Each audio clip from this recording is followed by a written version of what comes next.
पोल करते हैं, पत्रकार होते हैं या कुछ मीडिया के लोग होते हैं जो पोल करते हैं, लेकिन उन पोलों को दिखाते नहीं। उसमें बहुत बुरी तरह से हार मिल रही है। भारतीय जनता पार्टी का एक तरह से यहाँ विरोध देखने को मिल रहा है। था ये सर्वे जो है आज कल जो चल रही है पॉलिटिक्स, उसके बारे में है।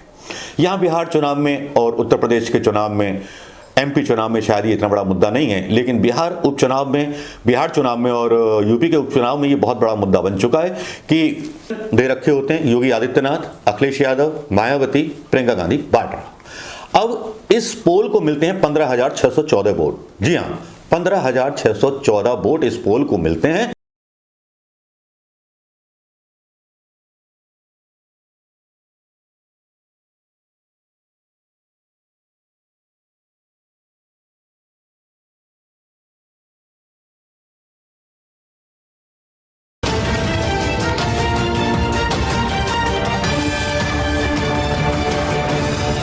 दोस्तों नमस्कार, आज शनिवार है और आज शनिवार में सुबह आपको सरप्राइज देने आ गया हूं एक सोशल मीडिया पर हुए एक ऐसे सर्वे को लेकर के जिस सर्वे ने थोड़ी सी नींद उड़ा दी है भारतीय जनता पार्टी समेत और भी कई पार्टियों की।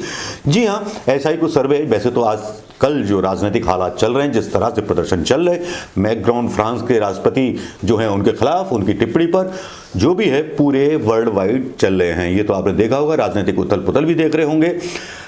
इस्लामिक देश जो है वो तो विरोध कर ही रहे हैं, हमारे देश में भी उसके विरोध प्रदर्शन हो रहे हैं और कुछ लोगों के खिलाफ कार्रवाई भी हो जाती है, ये बता करके कि ये शायद माहौल बिगाड़ने की कोशिश हो रही है। लेकिन लोकतंत्र की प्रक्रिया में सबको शांतिपूर्वक ढंग से अपना विरोध जताने का ढंग है। हालांकि मीडिया ने दूसरे एंगल से इसको दिखाने की कोशिश की, लेकिन उतनी कामयाबी शायद उसको नहीं मिली। हालांकि बहुत से ऐसे मुद्दे थे जिन पर सड़कों पर निकल के आ सकता था अल्पसंख्यक समाज, लेकिन नहीं आया। केवल उसी पर आया मुद्दे पर जिस पर बाकी के लोगों को लगा कि उनके धर्म का अपमान किसी एक व्यक्ति ने कर दिया है। हाँ तो दोस्तों, मैं सर्वे की बात कर रहा था। ये सर्वे जो है आज कल जो चल रही है पॉलिटिक्स, उसके बारे में है। यहाँ बिहार चुनाव में और उत्तर प्रदेश के चुनाव में, एमपी चुनाव में शायद ये इतना बड़ा मुद्दा नहीं है, लेकिन बिहार चुनाव में और यूपी के उपचुनाव में ये बहुत बड़ा मुद्दा बन चुका है कि जिस तरह से बेरोजगारी का जो मुद्दा है वो बुरी तरह से छाया हुआ है। मुद्दा वो भी छाया हुआ है कि किस तरह से महाराष्ट्र में काम करने वाले, गुजरात में काम करने वाले, पुणे में काम करने वाले, देश के दूरस्थ स्थानों में काम करने वाले युवा जो लॉकडाउन के दौरान पैदल पैदल अपने घर आए, जिनको लगता, जो अब महसूस करने लगे कि हम अपने प्रदेश में ही जॉब क्यों नहीं कर सकते, अपने परिवार से दूर इतनी जाकर के जॉब करते हैं। और जब इस तरह का लॉकडाउन लगता है तो आगे भविष्य में भी हो सकता है इस तरह की परेशानी उठानी पड़ेगी। हालांकि बिहार चुनाव में तेजस्वी के पक्ष में दिख रहे हैं सारे परिणाम। तब दूसरी तरफ एक सर्वे होता है उत्तर प्रदेश के उपचुनावों को लेकर के, एबीपी सर्वे।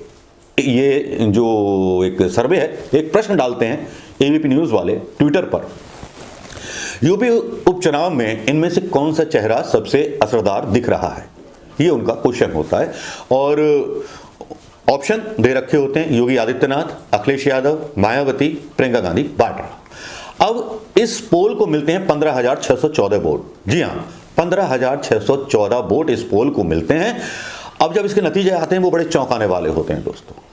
यहां बीच में बता दूं दोस्तों कि जिस तरह से मायावती के साथ विधायक बीच में अखिलेश यादव से मिले और उसके बाद उनकी बर्खास्ती बुआ जी ने कर दी और फिर सीधे सीधे ऐलान कर दिया कि हम भारतीय जनता पार्टी का समर्थन करेंगे या उनका हम समर्थन लेने में गुरेज नहीं करेंगे, ये तो आपको पता ही होगा। दूसरी तरफ बेरोजगारी एक मुद्दा बना हुआ है उत्तर प्रदेश के अंदर, ये भी आपको पता होगा। तीसरी तरफ योगी आदित्यनाथ की कानून व्यवस्था से और अपराधों के बढ़ने से काफ़ी ज़्यादा छवि पर असर हुआ है। चाहे हाथरस का कांड हो, चाहे रोज़ाना बलात्कार हो रहे हों या कुछ इस तरह की चीज़ें, रोज़ाना मतलब कुछ ना कुछ कानून के नाम पर वहाँ तोड़ा जा रहा है, लूटपाट बढ़ गई है, पुलिस व्यवस्था भंग दिखाई देती है। तो ये एक बड़े इशू हैं उपचुनावों में।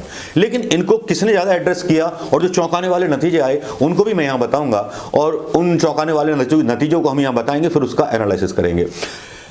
योगी आदित्यनाथ को 18.5% वोट मिलते हैं, अखिलेश यादव को 39.8% वोट मिलते हैं। इससे आप लगा सकते हैं कि कितनी एंटी इनकम्बेंसी फैक्टर है योगी जी के खिलाफ। मायावती को केवल 2.6% वोट मिलते हैं। और दूसरा जो एक चौंकाने वाला रिजल्ट होता है वो होता है प्रियंका गांधी वाड्रा के बारे में। जिस तरह से अजय कुमार लल्लू और प्रियंका गांधी मुसलसल अपराध के ऊपर, कानून व्यवस्था के ऊपर योगी सरकार पर सवाल उठा रहे हैं, तो प्रियंका गांधी वाड्रा को मिलते हैं 39.2%। जी हाँ, केवल 0.6% अखिलेश यादव से कम।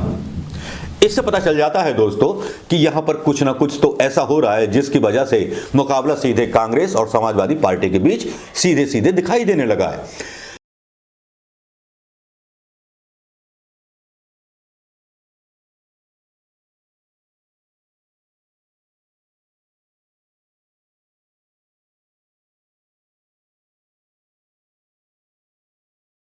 चूंकि पहले कांग्रेस और सपा साथ मिलकर लड़े थे चुनाव, जिसका दोनों को ही नुकसान उठाना पड़ा, यह भी एक सच्चाई है।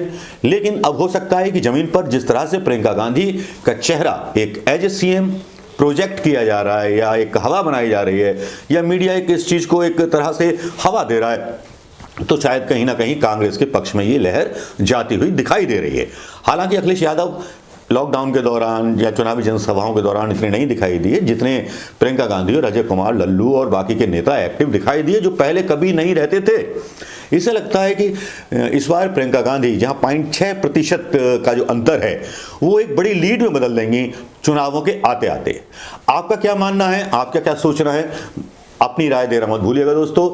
और ये जो एबीपी न्यूज़ ने, एबीपी गंगा ने चलाया था ये सर्वे, लेकिन इस सर्वे का मतलब डाल तो दिया, लेकिन उसके बाद इन्होंने उस सर्वे की हेडलाइन या समाचार किसी भी टीवी चैनल पर नहीं दिखाया, क्योंकि जो सर्वे न्यूज़ के मन के मुताबिक हो जाते हैं, अगर योगी जी को 39% या 40% मिल गए होते तो खबर आ रही होती कि फेल हुए यूपी में विपक्ष का, मतलब फेल हुआ यूपी में विपक्ष, इस तरह की खबरें चलने लगती। लेकिन कुछ इस तरह के पोल पहले भी हुए हैं जिनमें सोशल मीडिया पर लोग कहने लगे हैं कि छत्तीसगढ़ हो गया, और ये वही लोग पोल करते हैं, पत्रकार होते हैं या कुछ मीडिया के लोग होते हैं जो पोल करते हैं, लेकिन उन पोलों को दिखाते नहीं। उसमें बहुत बुरी तरह से हार मिल रही है। भारतीय जनता पार्टी का एक तरह से यहाँ विरोध देखने को मिल रहा है, और जिस तरह से लॉकडाउन से आदमी परेशान हुआ, जीएसटी से परेशान हुआ और अपराध समस्या से परेशान हुआ, उसने कई सारे सवाल भारतीय जनता पार्टी की प्रदेश सरकारों पर ही नहीं, यकीन मानिए मोदी जी की सरकार पर भी उठा दिए। तो दोस्तों, कैसी लगी खबर बताइएगा जरूर और शेयर करना मत भूलिएगा दोस्तों। जय हिंद। देखिए, ये हादसा 14 तारीख को हुआ, आज 30 तारीख है। आज पहली बार मुख्यमंत्री जी ने इस हादसे पर बयान दिया है। इतनी हैवानियत हुई इस लड़की के साथ, इतना बड़ा हादसा हुआ और 15 दिन बाद इनका बयान आया है। और बयान में क्या कहते हैं कि प्रधानमंत्री जी का फ़ोन आया और मैंने एसआईटी को बनाया है। क्या आपको प्रधानमंत्री जी के फ़ोन के इंतज़ार था? क्या 15 दिनों के लिए आप कुछ नहीं कर पाए? इस लड़की का इलाज नहीं किया आपने? पीड़िता को किसी अच्छे अस्पताल में नहीं ले गए? परसों रात को इन्हें दिल्ली लाया गया है। उसके परिवार के साथ कैसा लगा कि अपनी बेटी की लाश आखिरी बार अपने घर नहीं ले जा पाए?